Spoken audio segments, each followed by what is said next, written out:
Hello students, I hope you all are doing great. I am Monica Ahlawat. Welcome to my channel Level Up Psychology. यहाँ हम तैयारी कर रहे हैं UPPSC 2026 की परीक्षा स्वास्थ्य शिक्षा अधिकारी के लिए। इस चैनल पे आपको स्वास्थ्य शिक्षा अधिकारी के सिलेबस का पार्ट 2 सोशल साइंस यानी कि सामाजिक विज्ञान का कंप्लीट सिलेबस कराया जा रहा है। वीडियो यहाँ पब्लिकली फ्री में अवेलेबल है इस चैनल पे, और हमारा चल रहा है यहाँ साइकोलॉजी का पार्ट विच इज़ यूनिट 3। ये वीडियोस आपको बाइलिंगुअल लैंग्वेज में मिलेंगी यहाँ पे, यानी कि हिंदी और इंग्लिश दोनों में यहाँ पे आपको सिलेबस कराया जा रहा है। तो आज है हमारी साइकोलॉजी की क्लास 11। क्लास 10 तक ऑलरेडी हो चुका है और वो आपको प्लेलिस्ट में मिल जाएंगी। प्लेलिस्ट का नाम है यूपीपीएससी HEO 2026 प्रिपरेशन। हम यहाँ स्ट्रिक्टली यूपीपीएससी द्वारा दिए गए सिलेबस के अकॉर्डिंग चल रहे हैं और सिलेबस के अकॉर्डिंग हम ये टॉपिक्स कर चुके हैं अपनी पिछली क्लासेस में।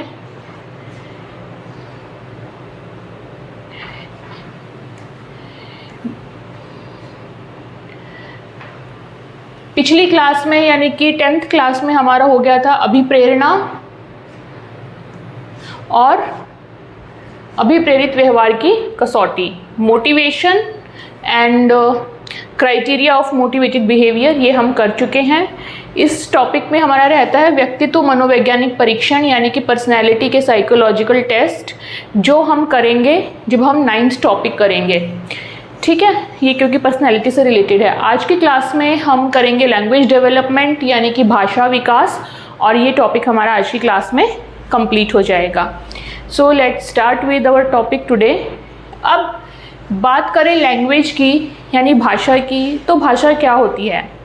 हम हर कोई ना कोई भाषा यूज़ करता है ना। और आपने देखा होगा बचपन से ही एक छोटा बच्चा जो बिल्कुल 1 महीने का 2 महीने का है, उसकी भाषा क्या होती है? वो बस रोना जानता है ना। आपने देखा होगा बच्चे क्राई करते हैं, रोते हैं। धीरे धीरे बच्चे जब डेवलप हो रहे होते हैं तो धीरे धीरे उनके अलग अलग वर्ड्स वो बोलना सीखते हैं, जैसे रिपीटिशन करते हैं, सिंगल लेटर्स आते हैं कई बारी, बाबा मामा इस तरीके से, है ना। फिर वो एक शब्द बोलना सीखते हैं, फिर 2 शब्द बोलना सीखते हैं, छोटे छोटे सेंटेंस बनाना सीखते हैं, है ना।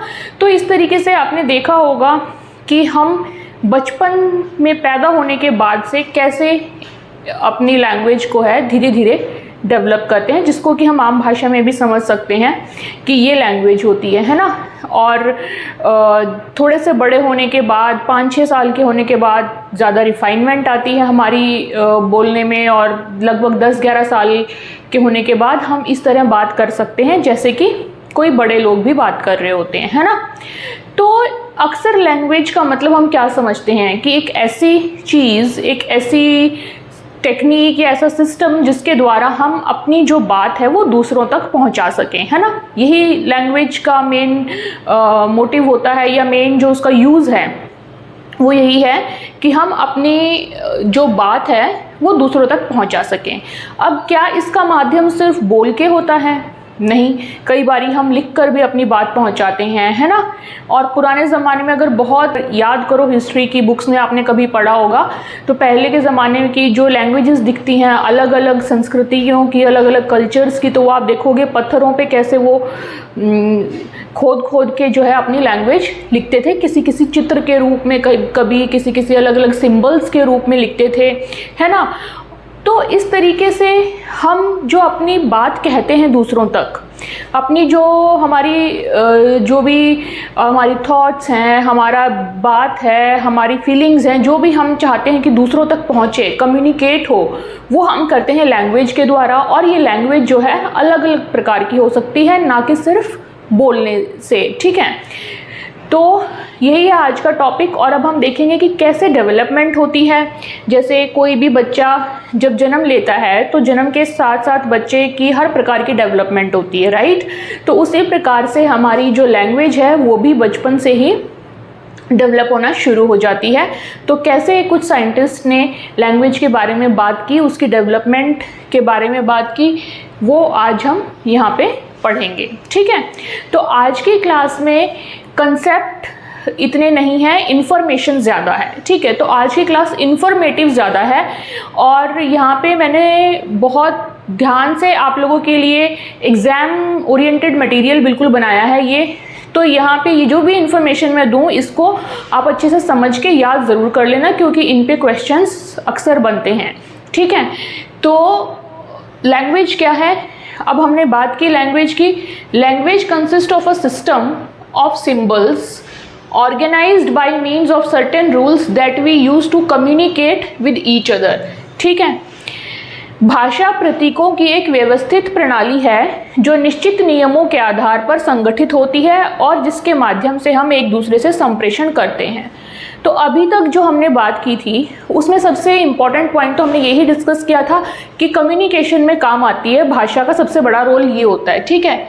कम्युनिकेट हम कर सकें, ठीक है, संप्रेषण हम कर सकें, एक तो ये बात हो गई। और इसमें की पॉइंट क्या है, लैंग्वेज क्या है, एक सिस्टम है सिंबल्स का, ठीक है, एक व्यवस्थित प्रणाली है प्रतीकों की, ठीक है। और दूसरी क्या चीज़ है, जिसमें कि कुछ रूल्स लगे होते हैं, ठीक है, कुछ रूल्स, सर्टेन रूल्स के हिसाब से जो है ये सिंबल्स ऑर्गेनाइज होते हैं, निश्चित नियमों के आधार पर संगठित होते हैं, ठीक है, और जिसके माध्यम से हम एक दूसरे से संप्रेषण करते हैं, ठीक। तो लैंग्वेज क्या है, लैंग्वेज एक सिंबल्स का संगठित समूह है और ये सिंबल्स जो हैं ये कैसे होते हैं, कुछ रूल्स के अकॉर्डिंग ये संगठित होते हैं आपस में और फिर हम इनका यूज़ करते हैं अपनी बात पहुंचाने के लिए दूसरों तक, संप्रेषण में या कम्युनिकेशन में, ठीक है। तो यहाँ पे आपको 3 कीवर्ड्स मिले हैं लैंग्वेज में, सिंबल्स, रूल्स और कम्युनिकेशन, ठीक है, प्रतीक, निश्चित नियम और तीसरा क्या है, संप्रेषण। ये तीनों चीज़ होती हैं आपके लैंग्वेज का पार्ट, ठीक है। पहले सिंबल्स होंगे, फिर उन सिंबल्स को, उन प्रतीकों को हम किसी रूल के आधार पर, निश्चित नियमों के आधार पर हम उनका संगठन करेंगे और फिर उनका प्रयोग हम अपनी बात पहुंचाने के लिए करेंगे, संप्रेषण में करेंगे, कम्युनिकेशन में करेंगे, ठीक है। तो एक बारी ये सिंबल्स, ये तीनों जो पार्ट हैं लैंग्वेज में जिनसे लैंग्वेज बनती है हमारी, वो देख लेते हैं कि क्या होते हैं, ठीक है। इनको कहते हैं 3 बेसिक कैरेक्टरिस्टिक्स ऑफ लैंग्वेज।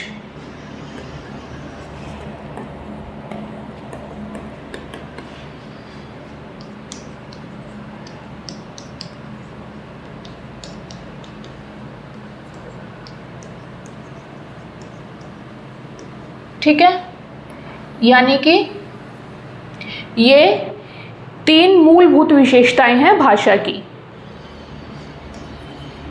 भाषा की 3 मूलभूत विशेषताएं।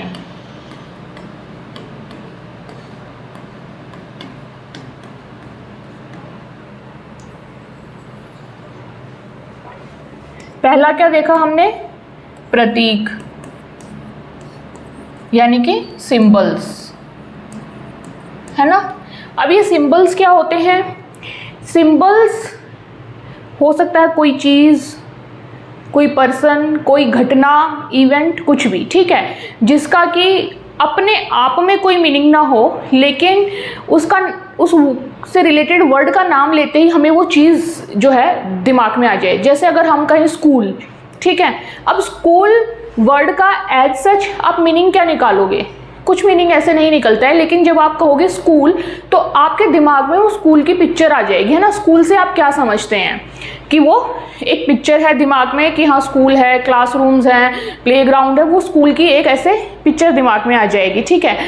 या होम कहें, होम का मतलब क्या होता है, घर, है ना। तो घर भी कैसे आपको नाम लेते ही वो चीज़ जो है उस पिक्चर से कनेक्ट हो जाती है, उस, ये जो वर्ड है ये उस चीज़ से कनेक्ट हो जाता है। जैसे हमने बोला वर्ड होम, तो दिमाग में आपके एकदम से आया घर की पिक्चर आई, अपने घर की पिक्चर आई होगी, है ना। स्कूल बोला तो स्कूल का दिमाग में ख्याल आया होगा। तो इस तरीके से प्रतीक सिंबल्स जो हैं वो चीज़ें होती हैं जो जिनका नाम लेते ही, जिनका ख्याल आते ही हम उसको किसी चीज़ के साथ, किसी पर्सन के साथ जो है एसोसिएट वो हो जाती है और हमें समझ आता है अच्छा ये इसको बोल रहे हैं, है ना। अब जैसे बोलते हैं माँ, पिता, है ना, तो ये अगर इनकी जगह माता के लिए कोई और वर्ड यूज़ हुआ होता सपोज, है ना, तो आप अपनी माता को उस नाम से पहचानते, लेकिन क्योंकि ये बना दिया वर्ड माता, तो अब माता का दिमाग में वर्ड आते ही आपको अपने मदर का ख्याल आता है ना। ऐसे पिता का नाम आते पिता का ख्याल आता है। तो ये जो वर्ड्स हैं इनका एज सच इस तरीके से हम ये नहीं कह सकते कि इनका मतलब ये होता है, नहीं, क्योंकि ये किसी चीज़ से एसोसिएट हो जाते हैं। इनसे इनका नाम लेते ही हमारे दिमाग में कोई चीज़, कोई घटना, कोई वस्तु, कोई पर्सन इस तरीके से हमारे दिमाग में आता है। तो ये हमारे लिए एक सिंबल्स का काम करते हैं, ठीक है। तो ये हो गए प्रतीक। प्रतीक क्या होता है? समथिंग, समवन, सम इवेंट, ये चीज़ें, ठीक है। प्रतीक में क्या आएगा? कोई वस्तु, व्यक्ति, घटना। कोई वस्तु, व्यक्ति, घटना, ठीक है, स्लैश लगा सकते हैं। समथिंग, समवन, या किसी प्रकार का कोई इवेंट, ठीक है। ठीक है, तो सिंबल्स वो चीज़ें होती हैं जिनका एज सच कोई मीनिंग नहीं होता, लेकिन जिनके साथ ही एसोसिएटेड होती हैं वो एक मीनिंगफुल चीज़ होती है, ठीक है। वो मीनिंगफुल पर्सन हुआ, मीनिंगफुल कोई वस्तु हो सकती है, कोई मीनिंगफुल इवेंट हो सकता है, तो वो कहलाएगा हमारा सिंबल या प्रतीक, ठीक है। उसके बाद दूसरी चीज़ क्या थी हमारी? रूल्स, है ना। ये जो प्रतीक होते हैं, जो सिंबल्स होते हैं, ये संगठित किए जाते हैं, ऑर्गेनाइज किए जाते हैं by a set of certain rules, ठीक है। कुछ नियमों के आधार पर इनका संगठन होता है। तो दूसरा जो इसमें था हमारा वो था रूल्स या नियम लैंग्वेज में, ठीक है। तो नियम क्या होता है, किस लिए यूज होते हैं? टू ऑर्गेनाइज द सिंबल्स या फिर words, to organise the symbols या वर्ड्स, ठीक है। यानी कि प्रतीकों को संगठित करने के लिए इनका यूज होता है। प्रतीकों को संगठित करने के लिए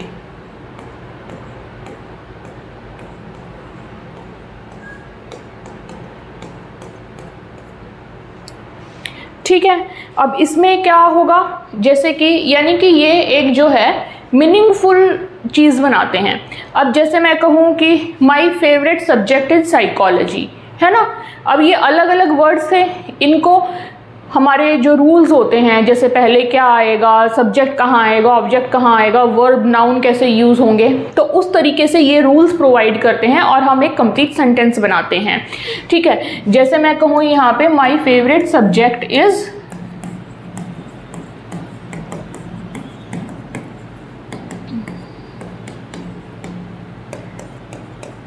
साइकोलॉजी, ठीक है। तो ये तो हो गया रूल्स के हिसाब से सही सेंटेंस। अब इसी को अगर मैं कहूँ my subject is psychology favourite, तो वो कोई उसको मीनिंग नहीं बना, है ना, उसका करेक्ट नहीं सेंटेंस वो बना। तो इसलिए जो है रूल्स होते हैं हमारे, ताकि हम जो है यूनिवर्सली जो है भाई इनका सही से इनको ऑर्गेनाइज कर सकें, ठीक है। अब उसके बाद थर्ड क्या है हमारा? कम्युनिकेशन, यानी कि संप्रेषण।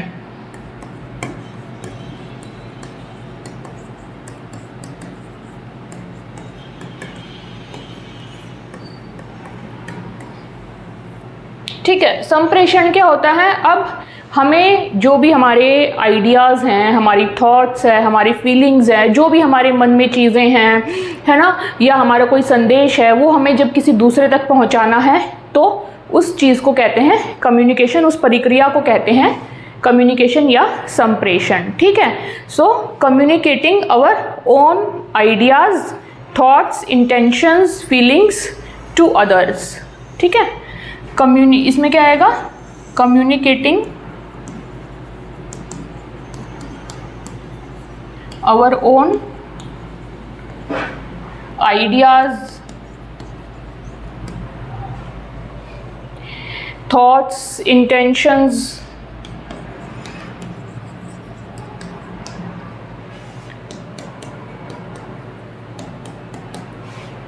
feelings to others, ठीक है। दूसरों तक ये चीज़ जो पहुंचाते हैं हम, वो किस प्रक्रिया के द्वारा पहुंचाते हैं, कम्युनिकेशन के द्वारा, यानी कि संप्रेषण के द्वारा, ठीक है।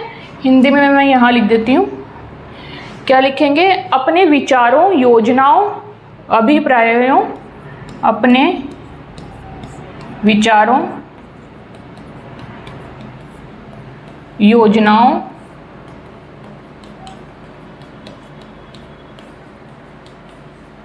अभिप्रायों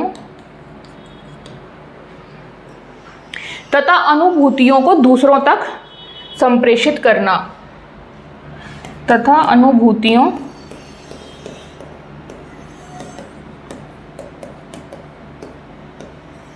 को दूसरों तक संप्रेषित करना, ठीक है। संप्रेषण मतलब कम्युनिकेशन, ठीक।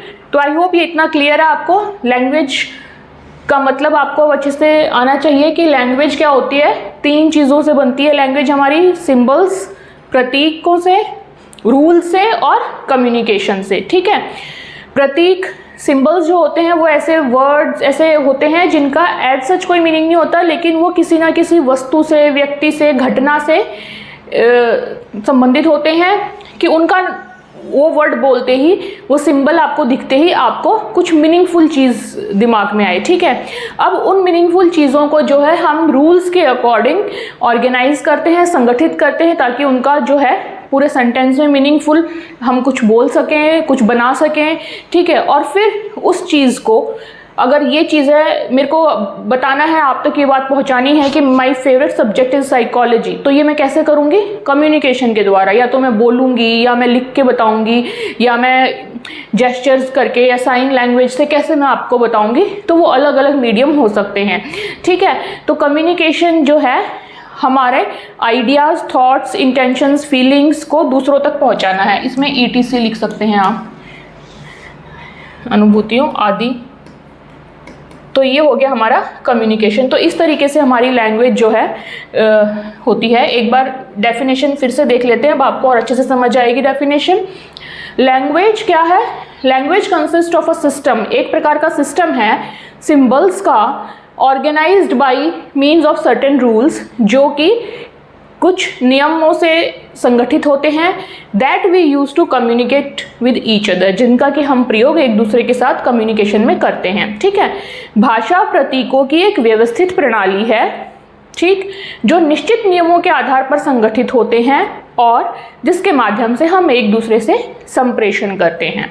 तो ये है भाषा का मीनिंग। अब हम बात करेंगे, हमने कम्युनिकेशन की बात करी है ना। अब कम्युनिकेशन बहुत टाइप का हो सकता है, तो एक बारी वो देख लेते हैं कि कम्युनिकेशन किस किस टाइप का हो सकता है। तो ये है टाइप ऑफ कम्युनिकेशन। ये टाइप ऑफ कम्युनिकेशन यहाँ पे इंग्लिश में दिए हैं मैंने, और यहाँ पे उसका हिंदी में नाम दिया है, ठीक है। ये भी संप्रेषण के प्रकार यहाँ लिख सकते हो, संप्रेषण के प्रकार, ठीक है। ये हिंदी में है और ये इंग्लिश में है, और यहाँ पे इसका डिस्क्रिप्शन और कुछ एग्जाम्पल्स जिससे आपको समझ आए। ओरल यानी स्पोकन कम्युनिकेशन की हम बोल के कर रहे हैं, इसको कहेंगे मौखिक संप्रेषण, है ना। जो अभी जैसे मैं बोल के आप लोगों के साथ कम्युनिकेट कर रही हूँ, तो ये हो गया oral communication. Communication through spoken words, बोले गए शब्दों द्वारा ये कम्युनिकेशन होता है। इसमें क्या क्या आता है एग्जाम्पल्स के तौर पे, कन्वर्सेशन हो गई, स्पीच हो गई, लेक्चर हो गए, फ़ोन पे बात करना, है ना। फिर है रिटन कम्युनिकेशन, यानी कि लिखकर, है ना, जैसे हम खत लिखते हैं, है ना, तो ये सब चीज़ें जो हो गई अपनी लिखित संप्रेषण हो गई। तो communicating through written language, written language में कम्युनिकेट करना, जैसे लेटर हो गया, मेल हो गई, बुक्स हो गई, मैसेजेस हो गए, ठीक है। अब ये जो दो है ना, इसमें आप देख रहे होगे, इसमें आपको क्या चाहिए, बोलना है तब भी शब्द पता होने चाहिए, आपको शब्दों की नॉलेज होनी चाहिए, और लिखना है तो भी लिखना आना चाहिए, शब्दों की नॉलेज होनी चाहिए, है ना। तो इनको हम बोलते हैं वर्बल कम्युनिकेशन, ठीक है। ये दोनों जो हैं ओरल और रिटन कम्युनिकेशन किस कैटेगरी में आते हैं, ये आते हैं वर्बल कम्युनिकेशन में, ठीक है। ये आपको ध्यान देना है, वर्बल कम्युनिकेशन यानी वाचिक संप्रेषण।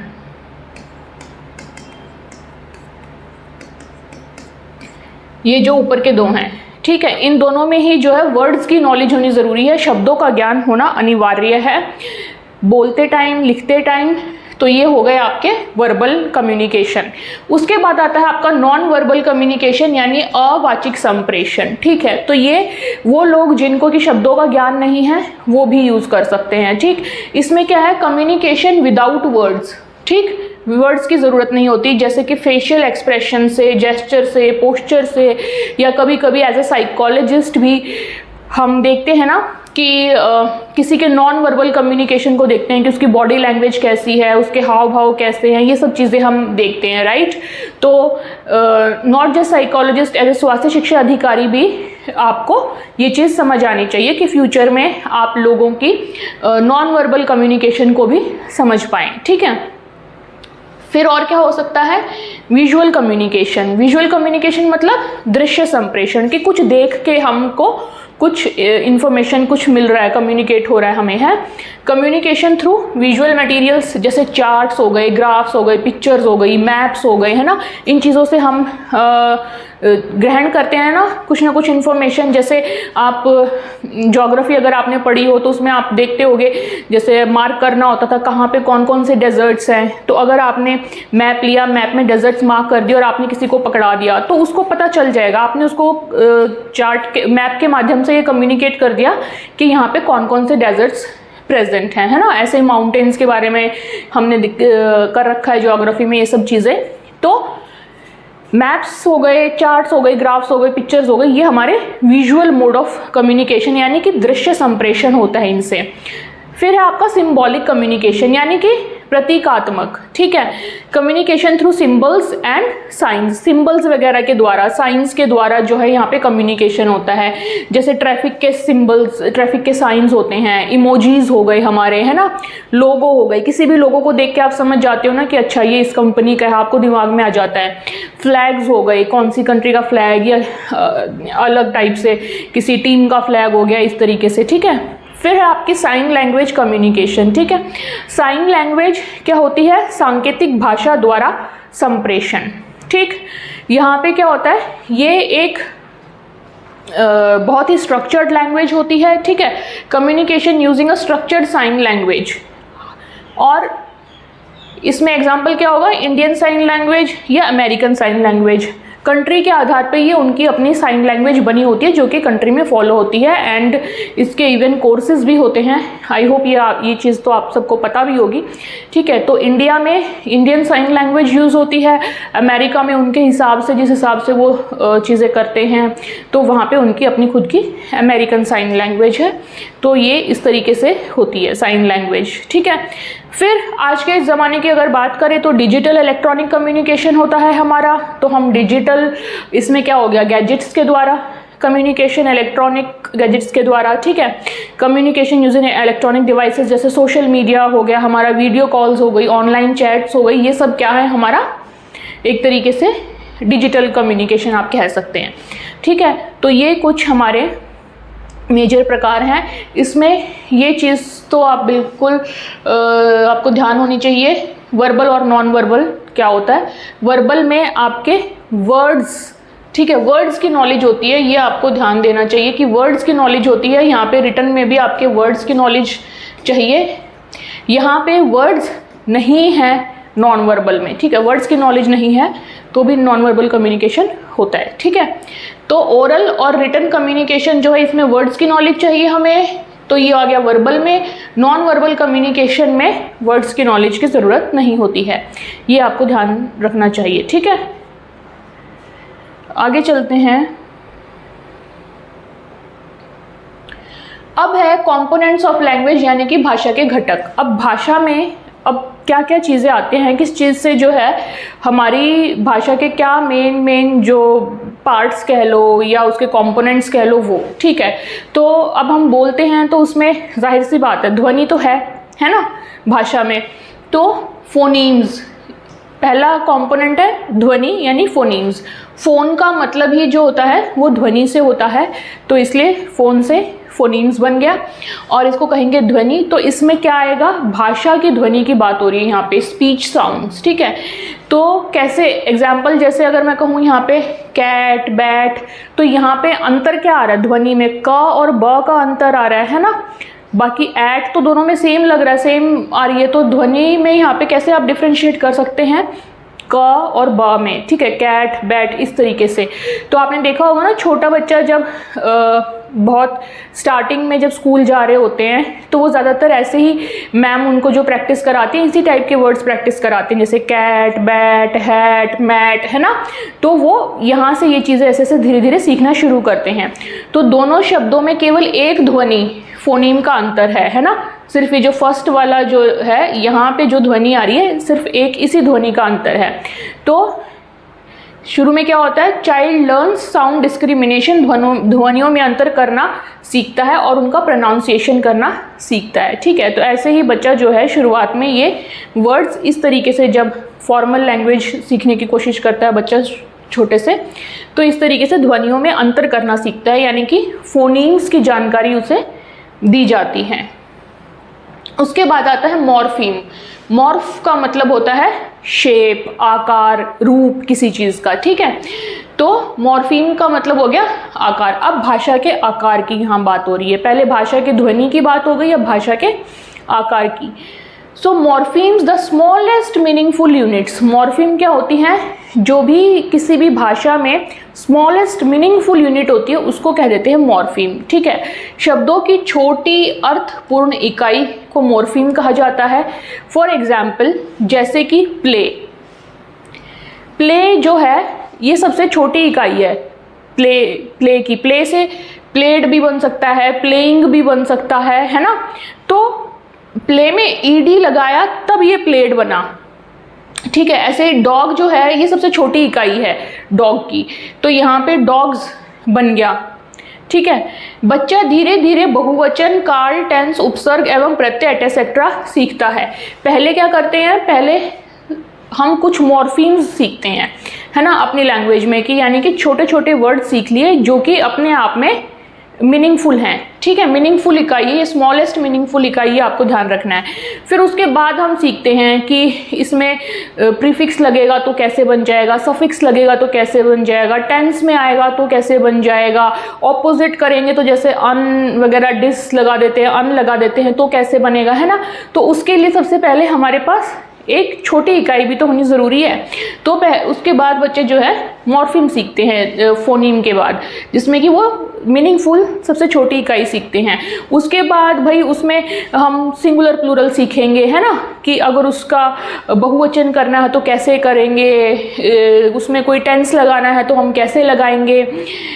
उसी तरीके से हम जो भी सफिक्स प्रीफिक्स हमें लगानी है वो कैसे लगाएंगे, उसको वर्ब में कन्वर्ट करना है तो कैसे करेंगे। ये सब चीज़ें है ना हम उसमें ऐड ऑन करते हैं बाद में। लेकिन जब वो इतनी छोटी होती है कि उसको आप ब्रेक करके जो है आप इसमें कुछ और वर्ड नहीं निकाल सकते, ठीक है। तो play is the smallest word of play शब्द का, ठीक है। उससे प्लेड बन गया, प्लेइंग बन गया, वो चीज़ें हैं आगे के ऑर्डर की, ठीक है।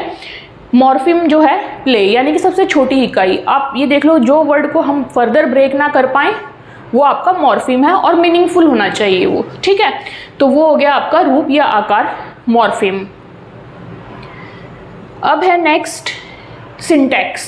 सिंटैक्स क्या होगा, वाक्य विन्यास। अब यहाँ पे रूल्स की बात आ गई, ठीक है, rules for arranging words into sentences. अब हमारे वाक्य बनाने के कुछ नियम होते हैं, है ना, हर भाषा में आप देखेंगे वो चीज़ें नियम के अनुसार होती हैं। ये रूल वाला हम पहले भी पढ़ लिया था हमने सिंबल्स के बाद जब पढ़ा था।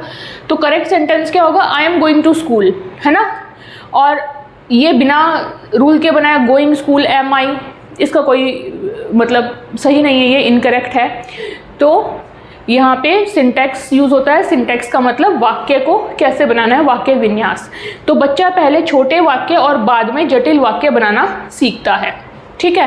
पहले बच्चे को क्या, ध्वनि का फ़र्क सिखाया जाता है, ठीक है। उसके बाद उसको छोटे छोटे मीनिंगफुल सबसे स्मॉलेस्ट यूनिट्स सिखाई जाती हैं। फिर उसको सेंटेंस बनाना सिखाया जाता है। सेंटेंस पहले छोटे बनाएगा, फिर बड़े बनाएगा, फिर और कॉम्प्लेक्स, इस तरीके से, ठीक है। और उसके बाद सिमेंटिक्स, या सिमेंटिक्स हमने मेमोरी एंड फॉरगेटिंग वाले में भी किया था, अगर आपको याद हो तो सिमेंटिक का वहाँ पे हमने तब भी मतलब देखा था। सिमेंटिक का मतलब होता है अर्थ, है ना। सो इसका मीनिंग क्या हो गया, शब्दों एवं वाक्यों के अर्थ, ठीक है। अब जो है सिंटैक्स लर्न करने के बाद फिर उसको जो है बच्चे को और चीज़ें समझ आने लग जाती है, जैसे एप्पल, मदर, हैप्पी। अब उसकी वोकैबुलरी धीरे धीरे जो है, शब्दकोश जो है उसका वो बढ़ता है, ठीक है। वोकैबुलरी तेज़ी से 2-6 वर्ष की आयु में बढ़ती है। यहाँ पे जब उसको अर्थ समझ आने लग जाते हैं तब वो और अपने आप से शब्द लाला के सेंटेंस बनाने की कोशिश करता है, नए वर्ड सीखता है और कॉम्प्लेक्स सेंटेंस बनाता है ना। तो इस तरीके से ये होता है। और फिर है प्रैग्मेटिक्स, यानी कि व्यवहारिक भाषा। अब वो भाषा जो है वो अपने व्यवहार में ले आता है। Appropriate use of language in different social situations, ठीक है। अब उसे समझ आने लग जाता है कि अच्छा, सामाजिक परिस्थितियों में मुझे कैसे किस टाइप की लैंग्वेज यूज़ करनी है ना। टीचर्स से जब बात करनी है तो किस तरीके से करनी है, पेरेंट्स से बात करनी है तो कैसे करनी है, फ्रेंड्स से कैसे करनी है, भाई बहनों से कैसे करनी है। तो उसको अलग अलग सिचुएशन में जो है भाषा का अलग अलग यूज़ करना समझ में आने लग जाता है। तो ये हो गई उसकी व्यवहारिक भाषा, यानी कि प्रैग्मेटिक्स, ठीक है। Appropriate use of language in different social situations, सामाजिक परिस्थितियों के अनुसार भाषा का उचित प्रयोग करना, ठीक है। जहाँ पे जिस तरीके से बोलना चाहिए वो उस तरीके से, या व्यवहार करना चाहिए उस तरीके से वो उसके व्यवहार में वो भाषा आ जाती है, ठीक है। तो अगर आपने अपने आसपास बच्चों को देखा हो तो आप ये चीज़ समझ सकते हैं कि बच्चे कैसे कैसे उनकी जो लैंग्वेज है किस हिसाब से वो ये डेवलप करते हैं फॉर्मल लैंग्वेज। या फिर अगर आपको अपना खुद का भी बचपन याद है तो हो सकता है आपको ये चीज़ अच्छे से समझ आई हो, है ना। तो नेक्स्ट है, अब हम बात करेंगे स्टेजेस ऑफ लैंग्वेज डेवलपमेंट, कि लैंग्वेज डेवलपमेंट की स्टेजेस कौन सी होती हैं, यानी कि उसके चरण कौन से होते हैं भाषा के विकास के, ठीक है। अब एक बच्चा जो है, ये हम बिल्कुल शुरू में भी बात कर चुके हैं कि बच्चा जब शुरू में जन्म लेता है तो उसको सिर्फ रोना आता है ना। तो उसके बाद धीरे धीरे कैसे वो डेवलप होता है वो हम देखेंगे। तो यहाँ पे आप देखेंगे एज वाइज कौन सी स्टेज आएगी और उस स्टेज में, उस एज में क्या होता है, ठीक है, वो हम देखेंगे। तो जब बच्चा इन्फेंट होता है, ठीक है, जन्म से 2 महीने तक की उसकी स्थिति जब होती है तो बच्चे को आप देखेंगे वो जनरली सिर्फ रोता है, उसको और कुछ, वो कोई और शब्द नहीं बोलता, उसे सिर्फ जैसे मतलब कुछ दर्द हुआ कहीं पे तो वो रोएगा, भूख लगेगी तब वो रोएगा, है ना, ठंड लगेगी तो वो रोएगा, गर्मी लगेगी तो वो रोएगा। मतलब हर सिचुएशन पे उसको अगर अपनी बात सामने वाले को समझानी है तो वो रोएगा ही, ठीक है। तो ये उसकी जो है लैंग्वेज होती है बर्थ से लेके 2 महीने तक, ठीक है। क्राइम की, रोना, प्राकृतिक ध्वनियाँ, ठीक है। रोने के द्वारा बच्चा जो है अपनी बात सामने वाले तक पहुंचाता है, ऐसे कम्युनिकेट करता है। फिर 2 से 6 मंथ के बीच क्या होता है, वो ऐसी जैसे कूकने वाली आवाज़ें होती है ना, वैसी आवाज़ें निकालना शुरू कर देता है, कूइंग जो है उसकी शुरू हो जाती है। फिर 6 से 9 महीने की जब उसकी एज होती है तो वो बैबलिंग करना शुरू कर देता है, जैसे बड़बड़ाना जो हम बोलते हैं, जैसे ब ब मामा, इस तरीके की आवाज़ें बच्चा करना शुरू कर देता है, ठीक है। उसके बाद है 9 से 12 महीने की एज में क्या होता है, इकोलेलिया, ठीक है। इकोलेलिया मतलब 1-2 ऐसी ध्वनि टाइप पकड़ ली उसने और फिर उनकी बिल्कुल ऐसे स्ट्रिंग सी बना देना, ठीक है। इकोलेलिया सुनी हुई ध्वनियों, शब्दों या वाक्य को बिना समझे या अनायास दोहराने की प्रवृत्ति है। जैसे उसने कहीं सुन लिया माँ माँ माँ, तो वो उसको काफ़ी जो है लंबी स्ट्रिंग की तरह उसको रिपीट करेगा, जैसे माँ माँ माँ माँ ऐसे करके, ठीक है। फिर जब वो 1 वर्ष का होगा, यानी कि उसके फर्स्ट बर्थडे तक, अराउंड 12 मंथ्स, फर्स्ट बर्थडे तक उसे 1 वर्ड की स्टेज पे वो पहुंच जाएगा, यानी कि अब उसे एक एक शब्द जो है बोलना आ गया। जैसे वो पूरा बोलेगा पापा, मम्मा, दादी ऐसे करके, है ना। फिर 1 साल के बाद जब वो 18 से 20 महीने का होगा तो उसकी स्टेज हो जाएगी 2 वर्ड वाली स्टेज, यानी 2 शब्द, ठीक है। तो 2 से 3 इसमें भी जैसे आप एग्जाम्पल समझ सकते हैं, जैसे कहेगा सो जा, है ना, आजा मम्मा आजा, इस तरीके से। तो 2 शब्द जो है वो बोलेगा। 2 से 3 साल की एज में टेलीग्राफिक स्पीच होगी। टेलीग्राफ मतलब जैसे हम जो टेलीग्राफ भेजते थे पहले, तार संदेश जो होते थे, उसमें क्या होता था, छोटे छोटे हम वाक्य भेजते थे खाली, है ना, संदेश के तौर पे, ज़्यादा उसमें नहीं होता, 4-5 शब्द हार्डली होते हैं उसमें, ठीक है। तो इस तरीके से क्या बोलेगा बच्चा, छोटी सी लाइन या 2-3 अक्षरों की कुछ लाइन, जिससे कि उसका वो मीनिंग कन्वे हो जाए। भूख लगी है, पानी दे दो, है ना, इस टाइप से 2-3-4 शब्द मैक्सिमम टेलीग्राफ, जिससे कि उसकी एक मीनिंगफुल, आधी अधूरी बात में ही मीनिंगफुल चीज़ जो है निकल जाए, ठीक है। टेलीग्राफिक स्पीच की तरह वो भेजेगा, ये 2 से 3 साल की उम्र में, तो ये आपको पता होना चाहिए। फिर 3 से 5 साल की उम्र तक उसकी जो शब्दकोश है, उसकी वोकैबुलरी है, वो बढ़ती है, वो और अपने एडल्ट्स के संपर्क में रहता है ना, तो वो सेंटेंस वगैरह बनाना सीखता है ना, उनको देख देख के। तो वयस्कों जैसी वाक्य विन्यास तथा वाक्य संरचना सीख लेता है। बाय द एज ऑफ 10 वो जो है बच्चे जो हैं वो बड़ों की तरह बात करने लग जाते हैं, लगभग वयस्क जैसी भाषा हो जाती है। अब वो किसी भी बड़े इंसान से भी, एक 10 साल का बच्चा बात करता है तो वो पूरा प्रॉपर जो है उसकी बात को समझता है और उसी तरह से वो रिप्लाई करता है, ठीक है। तो ये हैं आपकी लैंग्वेज डेवलपमेंट की स्टेजेस, ठीक है। अब ये स्टेजेस क्यों इम्पॉर्टेंट हैं? अगर किसी बच्चे को सपोज करो लैंग्वेज से रिलेटेड कोई इशू आता है, वो बोल नहीं पाता है बच्चा, अगर 4-5 साल का, और उसे मतलब दिक्कत हो रही है बोलने में, है ना, कहीं पे भी किसी भी लेवल की दिक्कत हो सकती है, ठीक है। तो यहाँ पे उसकी स्टेजेस जो हैं वो देखी जाती हैं। ये एक तरीके से आपके माइलस्टोन्स हैं, ठीक है। माइलस्टोन्स होते हैं जो कि मीट होने चाहिए एक हेल्दी लैंग्वेज डेवलपमेंट के लिए किसी भी बच्चे में।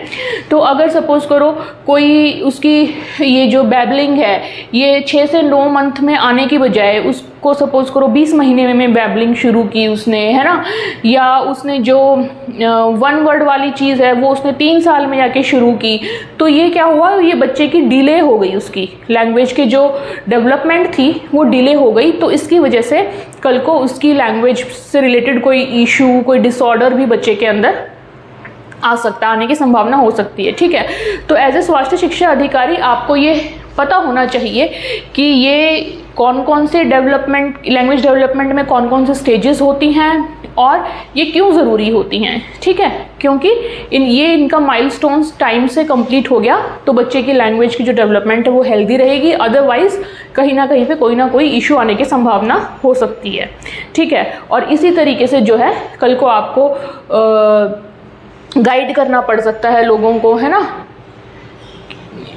क्योंकि इसमें ना सिर्फ नेचुरल बल्कि पेरेंट्स की अपब्रिंगिंग किस हिसाब से है, ये सब चीज़ों का भी, जेनेटिक्स के अलावा इन चीज़ों का भी बहुत इसमें ध्यान वो होता है रोल। अब जैसे कि बच्चा ये इकोलेलिया जो है, जैसे इसमें हमने देखा कि सुनी हुई ध्वनियाँ, है ना, जब वो सुनेगा किसी से तभी उनको रिपीट करेगा, है ना। तो बहुत सारी चीज़ें इस चीज़ पे डिपेंड करती हैं कि बच्चों के साथ आपने बोल कितना बोला है, तभी वो उस चीज़ को कैच करेगा और बोलेगा, रिपीट करेगा अपने आप से। तो नॉट जस्ट कि वो नेचुरली उसकी डेवलपमेंट कैसी हो रही है, जेनेटिकली कैसी हो रही है, वो तो है ही, साथ में उसको एनवायरनमेंट कैसा मिल रहा है, ये चीज़ बहुत डिपेंड करती है इस चीज़ लैंग्वेज के डेवलपमेंट पे। अब बात करते हैं कुछ थ्योरीज की। यहाँ पे थ्योरीज ऑफ लैंग्वेज डेवलपमेंट यानी भाषा विकास के सिद्धांत, ठीक है। अब ये जो भाषा विकास के सिद्धांत हैं, यहाँ पे जो भी हम थ्योरी पढ़ेंगे, बेसिकली ये जो भी साइकोलॉजिस्ट थे, इन्होंने जो थ्योरी दी थी वो दी थी डेवलपमेंटल थ्योरीज, ठीक है। मतलब कि कंप्लीट डेवलपमेंट, अलग अलग प्रकार की डेवलपमेंटल थ्योरीज इन्होंने दी थी। किसी ने बच्चे की कॉग्निटिव डेवलपमेंट की थ्योरी दी, किसी ने सोशल डेवलपमेंट की थ्योरी दी, तो इस तरीके से अलग अलग थ्योरी दी थी, ठीक है। तो अब जब बच्चा डेवलप कर रहा है, तो अगर उसका कॉग्निशन डेवलप हो रहा है, उसकी सोशल स्किल्स डेवलप हो रही हैं, तो साथ के साथ लैंग्वेज का भी तो रोल है ना। तो इनकी मेजर थ्योरीज तो काफ़ी बड़ी थी, लेकिन उसमें लैंग्वेज कहाँ पे आती है, कैसा रोल है लैंग्वेज का, सिर्फ उतना हम यहाँ देखेंगे, ठीक है। अब किसी बच्चे की अगर कॉग्निशन डेवलप हो रही है, किसी ने अगर ये थ्योरी दी कॉग्निशन डेवलपमेंट की, तो उस कॉग्निशन तो बहुत बड़ी पिक्चर हो गई है ना। उसमें लैंग्वेज कहाँ पे आती है वो हम देखेंगे, और लैंग्वेज के बारे में उन्होंने क्या कहा वो हम देखेंगे, ठीक है। तो बहुत ही टू द पॉइंट चीज़ें हम यहाँ पे देखेंगे, और जितनी भी चीज़ें यहाँ पे देखेंगे वो आपको समझ आने के साथ साथ याद भी होनी चाहिए, क्योंकि ये सारी ही इंपॉर्टेंट है आपके एग्जाम पॉइंट ऑफ व्यू से, ठीक है। तो यहाँ पे मेनली हम देखेंगे कौन से साइकोलॉजिस्ट ने दी, उनकी मेन थ्योरी का नाम क्या था, मेन थ्योरी किस चीज़ से रिलेटेड थी, ठीक है। लैंग्वेज के बारे में उन्होंने क्या बोला ये हम देखेंगे, लैंग्वेज डेवलपमेंट के बारे में क्या बोला। तो सबसे पहले आती है हमारी स्किनर की। स्किनर को हम ऑलरेडी भी पढ़ चुके हैं लर्निंग वाले में, अगर आपको याद हो, आई होप याद होना चाहिए अगर आपने क्लास अटेंड की थी तो। स्किनर्स लर्निंग थ्योरी, स्किनर का अधिगम सिद्धांत, ठीक है। मेन थ्योरी उनकी लर्निंग की थी, ठीक। उसमें से अब हम निकालेंगे, इनका पूरा नाम था साइकोलॉजिस्ट का BF स्किनर, और ये बिहेवियरिस्ट थ्योरी थे, ठीक है। व्यवहारवाद सिद्धांत से ये बिलोंग करते थे। ये भी आपको यहाँ पे जो भी मैं आपको चीज़ बता रही हूँ, जो भी मैं इन्फॉर्मेशन दे रही हूँ, ये सारी ही बहुत इंपॉर्टेंट है। मैं ये फिर से रिपीट कर रही हूँ ये बात, ताकि आप इस चीज़ को इग्नोर ना करें, है ना। ऑलरेडी मैं बहुत ही टू द पॉइंट यहाँ बता रही हूँ, बिल्कुल भी मैं ये थ्योरी आपको किसी की डिटेल में नहीं बताऊँगी यहाँ पे, क्योंकि सिर्फ हम उतना ही करेंगे जितना आपके सिलेबस में है, और उसमें से भी जो भी मैं बता रही हूँ वो लेकिन आपको पूरा अच्छे से याद होना चाहिए, क्योंकि यहाँ पे वही इन्फॉर्मेशन मैं दे रही हूँ जिसके ऊपर अक्सर क्वेश्चन बनते हैं, ठीक है। तो ये बहुत ही एग्जाम ओरिएंटेड मटेरियल यहाँ पे मैं आपको बता रही हूँ, तो ये आप नहीं भूलना, ये ध्यान रखना, ठीक है। तो बिहेवियरिस्ट थ्योरी से रिलेटेड थे ये, इनका जो सिद्धांत था वो व्यवहारिक वादी था, ठीक है। मेन आइडिया क्या था, इन्होंने बोला लर्निंग से रिलेटेड था। अब जिसकी भी जो मेन थ्योरी होगी, आप ये लगाओ कि जो लैंग्वेज के बारे में बात की है वो भी उनके मेन थ्योरी से कनेक्ट करेगी, है ना। तो लर्निंग थ्योरी इन्होंने दी, तो इन्होंने लैंग्वेज के बारे में क्या बोला कि लैंग्वेज भी जो है ना वो लर्न की जाती है थ्रू रीइंफोर्समेंट, ठीक है। ये हमने रीइंफोर्समेंट के बारे में इनका पढ़ा था सिद्धांत, अगर आपको याद हो। तो इन्होंने क्या बोला, भाषा अनुकरण, इमिटेशन, अभ्यास तथा प्रबलन द्वारा सीखी जाती है, ठीक है। रीइंफोर्समेंट द्वारा, इमिटेशन द्वारा, यानी कि हम दूसरों को देख देख के, ठीक है, और प्रैक्टिस करके, रीइंफोर्समेंट द्वारा जो है हम भाषा सीखते हैं, इनका ये कहना था। यानी कि बेसिकली लर्निंग की बात हुई, अधिगम की बात हुई, है ना। हम अधिगम कैसे करते हैं, किसी को देख देख के चीज़ें करते हैं, रिपीट करते हैं, या रीइंफोर्समेंट के द्वारा करते हैं, है ना। रीइंफोर्समेंट के द्वारा हमारा बिहेवियर मजबूत बनता है, हमने ये बात की थी।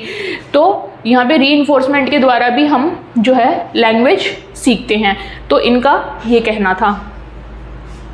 अब आगे चलते हैं, अगले थे चॉम्स्की नेटिविस्ट थ्योरी। ये आपकी जितनी भी थ्योरी करेंगे उसमें सबसे ज़्यादा इम्पॉर्टेंट है, ये वेरी इम्पॉर्टेंट है ये आपकी, ठीक है। तो चॉम्स्की की नेटिविस्ट थ्योरी, चॉम्स्की का जन्मजात सिद्धांत, इन साइकोलॉजिस्ट का नाम था नोएम चॉम्स्की। इन्होंने जो थ्योरी दी थी वो दी थी नेटिविस्ट की या इनेटनेस की थ्योरी, ठीक है। ये आप देख सकते हैं कि ये इन्होंने लैंग्वेज के बारे में ही बात की है। यहाँ पे नेटिविस्ट यानी इनेट यानी कि जन्मजात, ठीक है। इनेट मतलब जन्मजात सिद्धांत इन्होंने दिया था, नैसर्गिक सिद्धांत। इनका क्या मतलब था कि भाई जन्म से ही हमारे अंदर ऐसा कुछ होता है जिसकी वजह से हम लैंग्वेज सीख लेते हैं, ठीक है। मेन आइडिया क्या था, लैंग्वेज एबिलिटी इज इनेट, जन्मजात प्रेजेंट होती है। A child is born with the natural ability to learn language, ठीक है। भाषा सीखने की क्षमता मनुष्य में जन्मजात होती है। बच्चे के मस्तिष्क में जन्म से ही भाषा सीखने की एक विशेष क्षमता मौजूद होती है और इस चीज़ को उन्होंने नाम दिया LAD का, ठीक है, लैंग्वेज एक्विजिशन डिवाइस, ठीक है, भाषा अर्जन यंत्र। अब नाम से तो ये लग रहा है कि ये डिवाइस है, यंत्र है, ठीक है, तो कहीं ना कहीं कुछ कोई चीज़ होगी, है ना, जो कहीं फिट होगी या कुछ ऐसे दिख रही होगी। नहीं, इन्होंने जस्ट एक ऐसे ही ये टर्म दे दी कि लैंग्वेज एक्विजिशन डिवाइस है हर बच्चे के अंदर, हर इंसान के अंदर जो जन्म लेता है, जिसके द्वारा हम जो है ऑर्गेनिकली, नेचुरली बचपन से ही लैंग्वेज सीखने का क्षमता रखते हैं, ठीक है। तो ये आपको LAD नाम याद होना चाहिए, लेकिन ये कोई ऐसे फिटेड डिवाइस नहीं है, ये जस्ट इन्होंने टर्म दे दी, इतना आप ध्यान रखें, ठीक है। लैंग्वेज एक्विजिशन डिवाइस, LAD, भाषा अर्जन यंत्र, ठीक है। इस बात से वो ये कहना चाह रहे थे कि हमारे अंदर जन्म से ही भाषा सीखने की एक विशेष क्षमता होती है, ठीक है। अब इन्होंने इसके अलावा और वो क्षमता किस प्रकार से इन्होंने बताई, एक तो LAD के द्वारा, एक बताई यूनिवर्सल ग्रामर के द्वारा, कि हर बच्चे के अंदर जो है यूनिवर्सल ग्रामर होती है। यूनिवर्सल ग्रामर का मतलब क्या, कि मतलब वो बच्चा जिस भी टाइप की लैंग्वेज वाले लोगों के बीच में रह रहा है, उनकी जो ग्रामर है वो अपने आप ही वो सीख जाता है नेचुरली। कैसे, अब जैसे आप देखोगे, हम अगर हिंदी बोलने वाले लोग हैं, हम बचपन से अगर हम बड़े हुए हैं, है ना, तो हमने आसपास अपने मम्मी पापा को, अपने भाई बहनों को, अपने पड़ोसियों को, जिस भी एनवायरनमेंट में हम रहे हैं, हमने उनको हिंदी बोलते हुए देखा है, तो हमें अपने आप ही उसका हिंदी लैंग्वेज में कैसे स्ट्रक्चर बनता है, कैसे सेंटेंस सही से बनता है, कैसे ग्रामर था, है, आएगा, जाएगा, ये सब चीज़ें कैसे यूज़ होती हैं, हमने नेचुरली पिक कर ली, है ना, बजाय कि हमने फॉर्मल ग्रामर सीखने से पहले ही, है ना। तो ये क्या हुआ, ये यूनिवर्सल ग्रामर हुई। ऐसे ही हमारी जगह अगर कोई बच्चा ऐसा होगा जो इंग्लिश बोलता होगा, तो वो वहाँ पे अपने जिस एनवायरनमेंट में वो रह रहा है, वहाँ पे सारे अगर इंग्लिश बोलने वाले हैं, तो वहाँ पे वो लैंग्वेज की ग्रामर जो है पिक कर लेगा। तमिल बोलने वाली फैमिली में कोई बच्चा अगर बड़ा हो रहा है, तो वहाँ पे नेचुरली वो तमिल वाले सिंटैक्स, उनकी ग्रामर, वो सब पिक कर लेगा, है ना।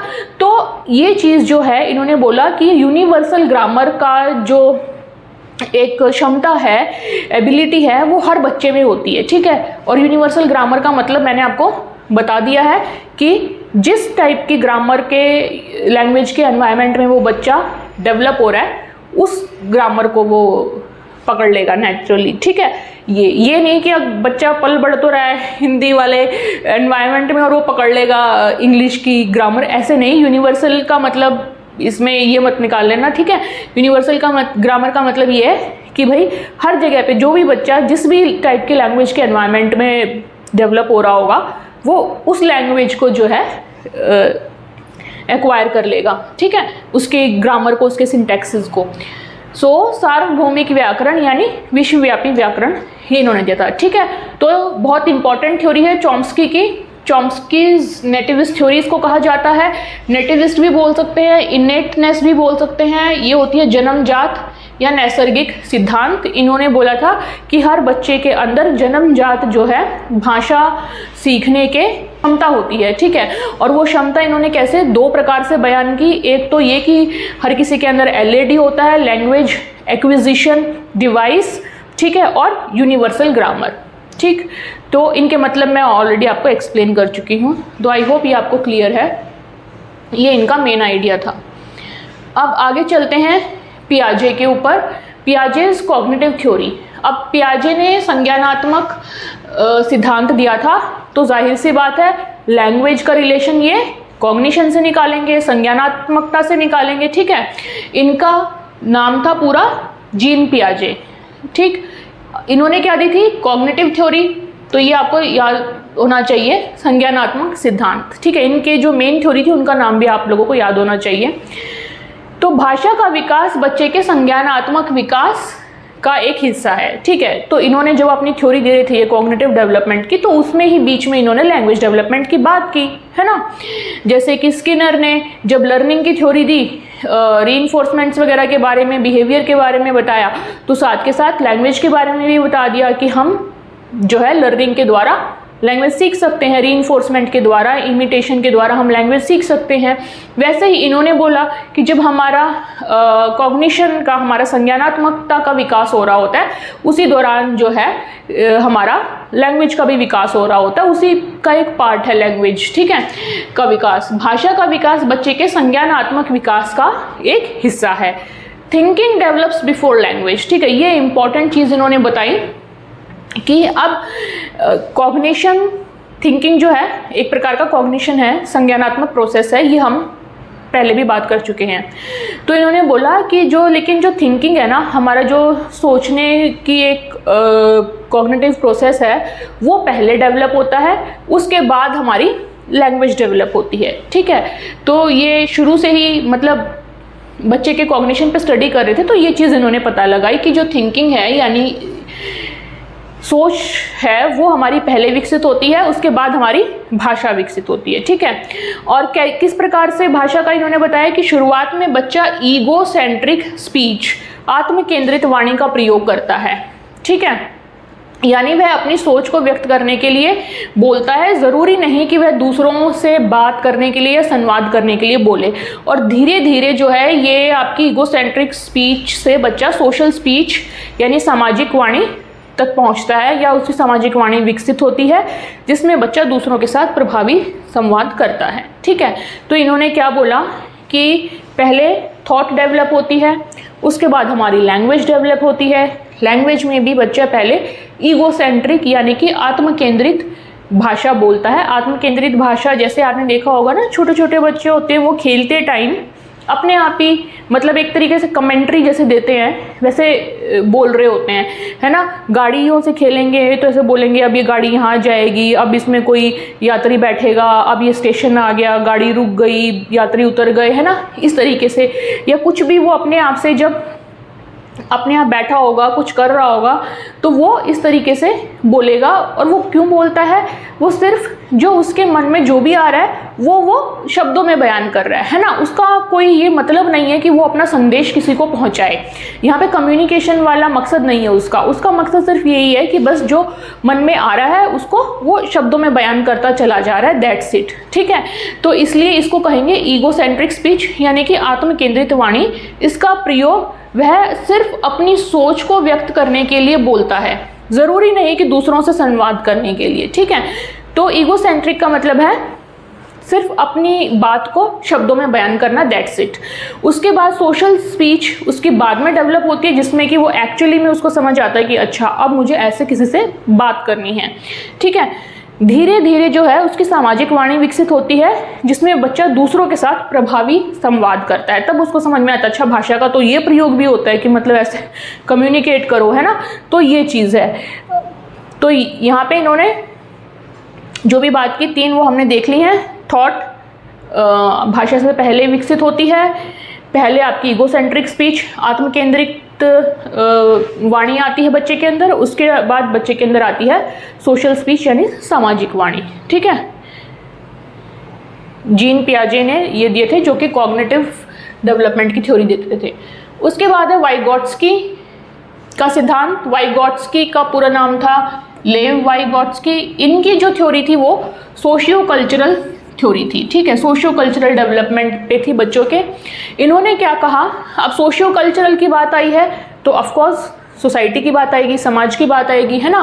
तो वहाँ पे बच्चा लैंग्वेज सीख रहा होगा, उसकी बात की होगी इन्होंने, ऑब्वियस सी बात है ना।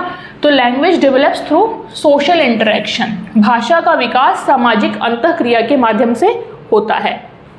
तो इन्होंने लैंग्वेज एंड थॉट के बारे में कुछ बातें कही। भाषा और विचार के बारे में इन्होंने क्या बोला पहले कि इनिशियली शुरुआत में तो जो भाषा और विचार होते हैं ना, लैंग्वेज और थॉट, ये अलग अलग होते हैं, इनिशियली सेपरेट, प्रारंभ में अलग अलग होते हैं। और जब बच्चा 2 से 3 साल का होता है तब मतलब लगभग 2-3 साल की वर्ष में ये एक दूसरे के साथ मर्ज होना शुरू करते हैं, ठीक है। Language becomes a tool for thinking, और यहाँ पे भाषा सोचने का माध्यम बन जाती है, ठीक है। भाषा सोचने का प्रमुख साधन बन जाती है, ठीक है। अब भाषा उसको आएगी तो वो उस हिसाब से सोचेगा, ठीक। तो इन्होंने क्या बोला लैंग्वेज एंड थॉट के बारे में कि इनिशियली तो लैंग्वेज और थॉट अलग अलग होती हैं, 2 से 3 साल की उम्र जब होती है तो ये मर्ज होना शुरू कर देती हैं, और जो बच्चे की भाषा होती है वो बच्चे की थॉट पे प्रभाव डालती है, ठीक है। भाषा सोचने का प्रमुख साधन बन जाती है। अब इनकी जो थ्योरी थी उसमें कुछ इम्पॉर्टेंट कंसेप्ट थे, तो ये कंसेप्ट आप इसी तरीके से नाम से याद रखिए। कई बार सीधा सीधा क्वेश्चन ऐसे भी आ सकता है कि ZPD क्या होता है, जोन ऑफ प्रॉक्सिमल डेवलपमेंट क्या होता है, या स्कैफोल्डिंग क्या होता है, तो ये आपको पता होना चाहिए कंसेप्ट वाइज, ठीक है। तो ZPD का इन्होंने कंसेप्ट दिया एक zone of proximal development. Proximal का मतलब क्या होता है, प्रॉक्सिमिटी से आया है, मतलब निकटता, कोई चीज़ कितनी निकट है उसको हम कहेंगे ना कितनी प्रॉक्सिमिटी में है ये चीज़, है ना। तो निकटस्थ विकास का क्षेत्र, यानी कि इन्होंने बोला कि कोई बच्चा जब बड़ा हो रहा होता है तो उसके निकटस्थ विकास का क्षेत्र कैसा होता है उसके बारे में बात की। तो इन्होंने बोला कि एक बच्चा अपने आप से उतना नहीं सीखता जितना कि वो किसी की गाइडेंस में रह के सीख सकता है, ठीक है। ZPD यानी जोन ऑफ प्रॉक्सिमल डेवलपमेंट, ये ऐसे ही ZPD के नाम से ZPD के नाम से आपको याद होना चाहिए। हिंदी में आप इसको बोल सकते हैं निकटस्थ विकास का क्षेत्र, बट ये ZPD टर्म अगर आपको बाई चांस हिंदी में भी यही लिख के आ गया तो ये आपको पता होना चाहिए। क्योंकि क्या होता है ना कि ये जो साइंटिस्ट साइकोलॉजिस्ट हैं जो हम पढ़ते हैं साइकोलॉजी में, मोस्टली ये हम सारे वो पढ़ते हैं जो कि वेस्टर्न कंट्रीज़ के थे, तो इन्होंने जो टर्म्स वगैरह दी तो वो इन्होंने अपनी भाषा में दी, है ना, हिंदी में दी नहीं। अब हिंदी में क्या होता है कि हम उनके अनुवाद निकाल लेते हैं, आपकी जो हिंदी सिलेबस की बुक्स हैं उनमें भी वो अनुवाद चलते हैं, बट जो मेन जो नाम होते हैं वो उनके अपनी खुद की भाषा के होते हैं। जैसे कुछ एक ने जर्मन में दिए, कुछ ने इंग्लिश में दिए, तो उस तरीके से हमने यहाँ पे शब्द देखे भी हैं कितनी बारी, है ना। तो जो मेन शब्द होता है वो भी आप याद रखिया करिए। तो ZPD is the gap between what a learner can do alone and what they can achieve with guidance, ठीक है। तो ये ZPD जो है ये उस अंतर को दर्शाता है जो अंतर एक शिक्षार्थी अकेले कर सकता है और मार्गदर्शन से जो कर सकता है उसके बीच, ठीक है। एक तो ये है कि बच्चा सेल्फ स्टडी करके अपने आप से पढ़ के कोई एग्जाम दे, या एक हो सकता है कि वो किसी की सेल्फ स्टडी तो करे साथ में किसी की गाइडेंस लेके एग्जाम दे, ठीक है। या फिर डेवलपमेंट के दौरान, है ना, तो तभी तो हमें स्कूल में टीचर्स की, पेरेंट्स की, हर लोग जब हम बड़े हो रहे होते हैं अपने से बड़े और नॉलेजेबल लोगों की या एक्सपीरियंस लोगों की हमें ज़रूरत पड़ती है ना, तभी हमारा विकास जो है सही तरीके से हो सकता है। ये तो हो गया ZPD की डेफिनेशन, ठीक है। और तो यहाँ पे अगर हम लैंग्वेज की बात करें तो लैंग्वेज कैसे होएगी, जैसे कि थोड़ी देर पहले ही हमने बात की थी कि एक बच्चा अपने आप से तो बोलना सीख ही रहा है, ठीक है, नेचुरली तो वो बोल ही रहा है, लेकिन उसको ये चाहिए ना कोई गाइडेंस भी हो, है ना, पेरेंट्स भी उसके साथ साथ बोले तो बच्चा रिपीट करेगा उस चीज़ को, है ना, और या फिर और क्वेश्चन करे, उससे कन्वर्सेशन करे तो उसकी लैंग्वेज और डेवलप होगी, है ना। तो इसका मतलब बच्चे की जो लैंग्वेज है वो भी कितना अंतर होगा कि एक बच्चा अपने आप ही लैंग्वेज डेवलप कर रहा है और दूसरा बच्चा किसी की गाइडेंस में रह के लैंग्वेज डेवलप कर रहा है, तो दोनों में बहुत अंतर होगा, है ना। तो उस गैप को डिफाइन करता है ZPD और इसीलिए ये लैंग्वेज डेवलपमेंट में भी इम्पॉर्टेंट है, ठीक है। अगला क्या है, स्कैफोल्डिंग, यानी कि चरणबद्ध सहारा, यानी कि टेम्परेरी गाइडेंस बाय अडल्ट। इसमें क्या होता है, टेम्परेरी गाइडेंस होती है, जैसे कि किसी को कोई हिंट दे दिया, है ना। कई बार क्या होता है कि हम कुछ काम कर रहे होते हैं और हमें समझ नहीं आ रहा है कैसे, हमें लगता है कि हम ये कर लेंगे, है ना, लेकिन कुछ एक क्लू, कोई हिंट मिसिंग होता है, तो उस टाइम पे किसी एडल्ट ने अगर बोल दिया ये ऐसे हो जाएगा, तो फिर हम आगे का अपना पूरा कर लेते हैं ना। तो एक टेम्परेरी गाइडेंस या टेम्परेरी हिंट के तौर पे जैसे होती है वो चीज़ होती है यहाँ पे स्कैफोल्डिंग, चरणबद्ध, ठीक है। जैसे बच्चा अब ये बोलने में कहाँ काम आता है, अब जैसे बच्चा कुछ बोल रहा है ना, उसको कोई शब्द सपोज करो याद नहीं आ रहा कि उसको बोलना पूरा सेंटेंस है लेकिन उसको एक ही शब्द है जिससे उसको वो याद नहीं आ रहा। अब पेरेंट्स ने अगर सपोज करो वो शब्द बोल दिया तो अब बच्चा पूरा का पूरा बोल के वो चीज़ बता देगा, है ना। तो इस और अगर उसको ये स्कैप फोल्डिंग नहीं होती तो वो अपनी वो वाली बात कह ही नहीं पाता, और अब उसको हिंट दे दिया तो हो सकता है फ्यूचर में वो उस चीज़ उसको याद रह जाए और वो बता दे। इस तरीके से जो है लैंग्वेज में टेम्परेरी गाइडेंस का भी महत्व है,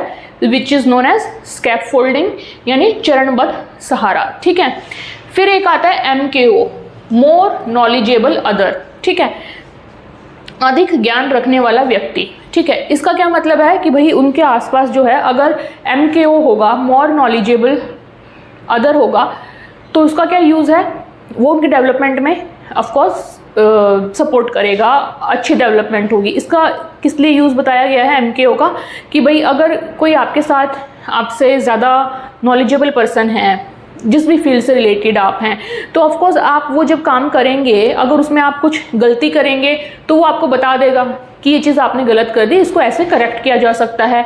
या फिर हो सकता है कि अपने एक्सपीरियंस से वो आपको पहले ही गाइड कर दे, अच्छा ये चीज़ ऐसे मत करना, इसको ऐसे करना, है ना। तो वो आपके लिए बहुत हेल्पफुल हो जाएगी, टाइम सेविंग हो जाएगी, है ना। इसी तरीके से जब बच्चा कोई लैंग्वेज डेवलप कर रहा है, बच्चा बचपन से ही, तो वो अगर गलत सेंटेंसेस बना रहा है और उसके सामने कोई है जो उससे ज़्यादा नॉलेजेबल है, उसके एल्डर्स हैं, टीचर्स हैं, पेरेंट्स हैं, कोई भी है, वो जब सुनेंगे तो वो उसको वहीं की वहीं करेक्ट कर सकते हैं ना कि ये ऐसे नहीं ऐसे बनेगा, तो बच्चा वहीं की वहीं उस चीज़ को करेक्ट कर लेगा, लर्निंग को ठीक कर लेगा, लैंग्वेज उसकी सुधर जाएगी, है ना।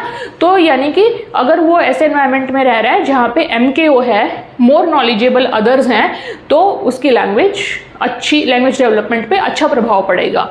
ठीक है, तो अब ये जो हैं, ये सारे जो भी कंसेप्ट हैं, ये एज ए स्वास्थ्य शिक्षा अधिकारी आपके लिए बहुत इंपॉर्टेंट है ना, कि आपको पता होना चाहिए अगर किसी बच्चे को लैंग्वेज के इशू आ रहे हैं तो हाँ आपको ये भी देखना पड़ेगा कि अच्छा इसके कोई माइलस्टोन्स तो ऐसे नहीं है जो रीच नहीं हो पाए थे।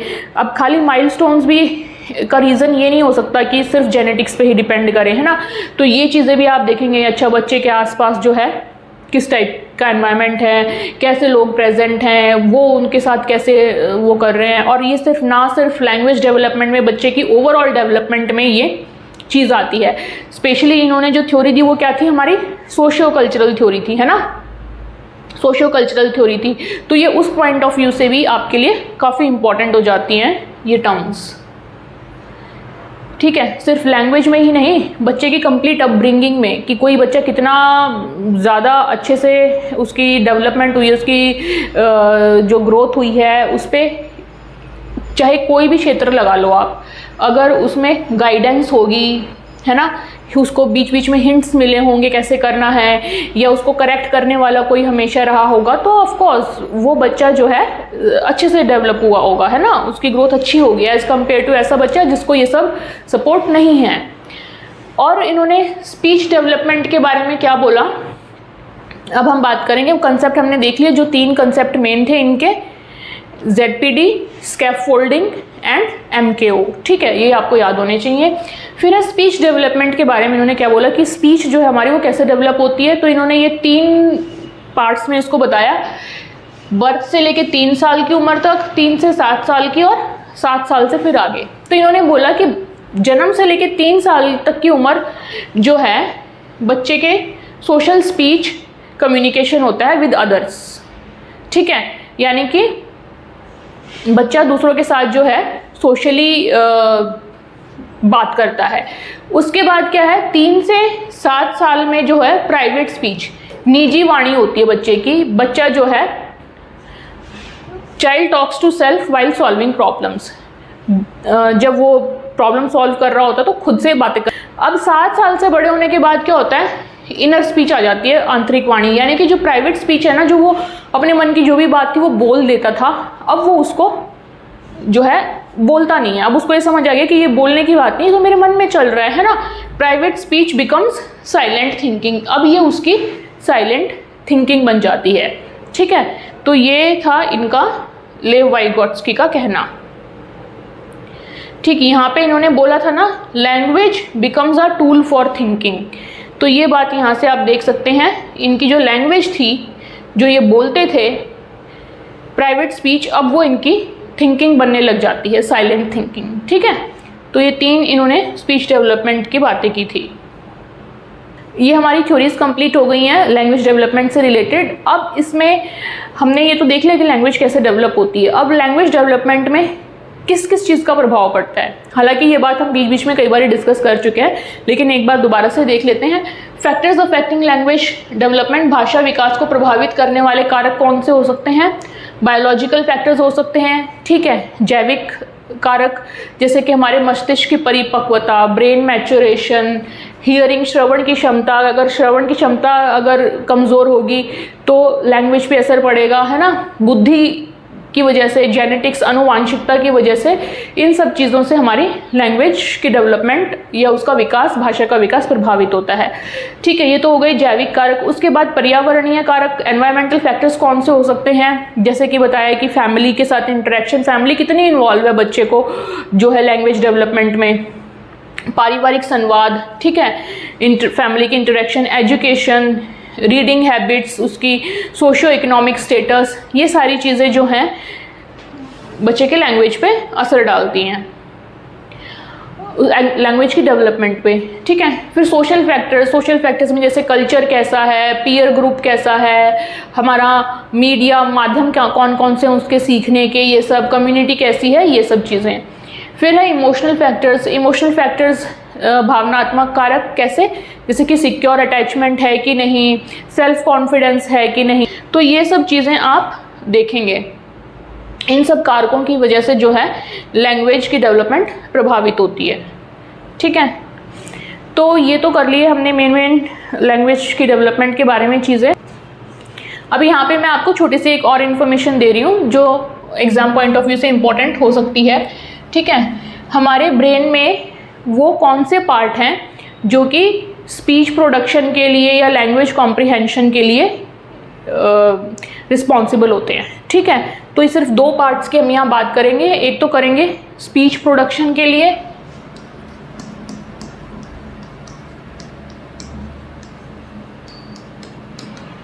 यानी कि वाक उत्पादन,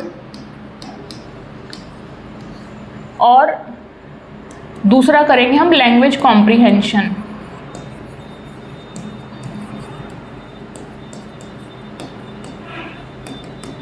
ठीक है, यानी कि भाषा को समझना।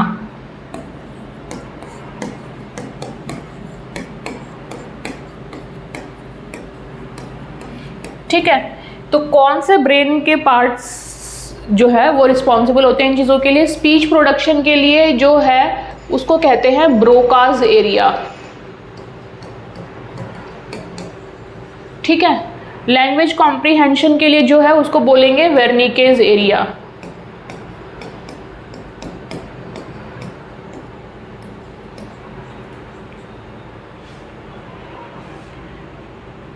ठीक है, अब ब्रोका और वेर्निके जो है ये साइंटिस्ट थे, तो इनके नाम तो ये ही रहेंगे। एरिया को आप क्षेत्र बोल सकते हो ज़्यादा से ज़्यादा, बट हिंदी में भी इनका नाम तो ब्रोका का क्षेत्र कह लो या वेर्निके का क्षेत्र कह लो, ऐसे। अदरवाइज आप ऐसे ही याद रखें, ब्रोकाज एरिया, वेर्निकेज एरिया, तो ये सही रहेगा। ठीक है, तो ये स्पीच प्रोडक्शन के लिए ब्रोकाज एरिया इंपॉर्टेंट है, लैंग्वेज कॉम्प्रिहेंशन के लिए यानी कि भाषा को समझने के लिए हमारा वेर्निकेज एरिया इंपॉर्टेंट है, ब्रेन में होते हैं ये। ठीक है, तो ये थी आज की आपकी क्लास लैंग्वेज डेवलपमेंट की, जिसमें हमने पढ़ा पहले तो लैंग्वेज क्या होती है, उसकी डेफिनेशन को हमने अच्छे से समझा, फिर हमने लैंग्वेज के कंपोनेंट्स देखे, है ना, कि पहले ध्वनि आती है, उसके बाद उसकी मॉर्फीम्स आती हैं, इस तरीके से हमने पढ़ा। हमने चाइल्ड की लैंग्वेज डेवलपमेंट की स्टेजेस पढ़ी जो कि उनके माइलस्टोन्स होते हैं, हमने फिर सारी थ्योरीज पढ़ी, है ना, और फिर हमने देखा कि किन किन चीज़ों का प्रभाव लैंग्वेज डेवलपमेंट पे पड़ता है, और ये दो एरियाज़ देखे जो इम्पॉर्टेंट हैं। ठीक है, तो यहाँ पे हमारा 8th टॉपिक भाषा का विकास यानी कि लैंग्वेज डेवलपमेंट कंप्लीट होता है। अगली क्लास में हम करेंगे definition and type of personality यानी कि व्यक्तित्व की परिभाषा एवं प्रकार। ठीक है, सो अगर ये क्लास आपको अच्छी लगी, समझ आई, इंटरेस्टिंग लगी तो लाइक शेयर सब्सक्राइब ज़रूर करें। मिलते हैं अगली क्लास में। Till then take care, bye bye.